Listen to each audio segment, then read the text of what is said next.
وہ کون سی غلطیاں ہیں جو ہماری قربانی کو متاثر کر سکتی ہیں؟ السلام علیکم۔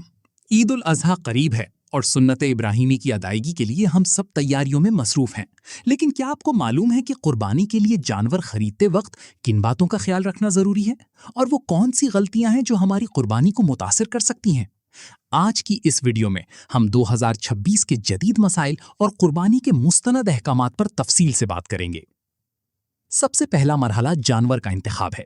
یاد رکھیں، بکری، بھیڑ، دمبا کم از کم 1 سال، اگر 6 ماہ کا دمبا اتنا صحت مند ہو کہ سال بھر کا لگے تو جائز ہے۔ گائے یا بھینس مکمل 2 سال، اونٹ مکمل 5 سال۔ خاص نقطہ، جانور کا تندرست ہونا شرط ہے۔ اگر جانور اتنا دبلا ہے کہ ہڈیوں میں گودا نہیں یا وہ لنگڑا کر چل رہا ہے تو ایسے جانور کی قربانی جائز نہیں۔ خریداری سے پہلے ان 4 چیزوں کو ضرور چیک کریں۔ آنکھیں، اندھا یا کانا جانور جائز نہیں۔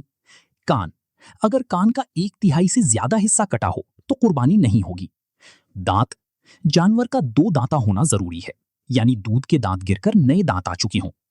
سینگ، اگر سینگ جڑ سے ٹوٹ گیا ہو تو جائز نہیں، لیکن اگر صرف اوپر سے تھوڑا ٹوٹا ہے تو ٹھیک ہے۔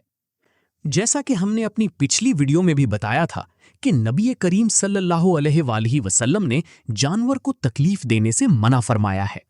چھری جس سے جانور کو ذبح کرنا ہو اس کو پہلے سے تیز کر لیں۔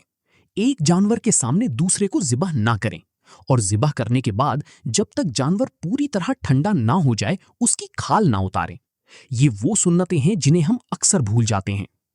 گوشت کے 3 حصے کرنا مستحب ہے، ایک حصہ اپنے لیے، ایک رشتہ داروں کے لیے اور ایک حصہ غریبوں کے لیے۔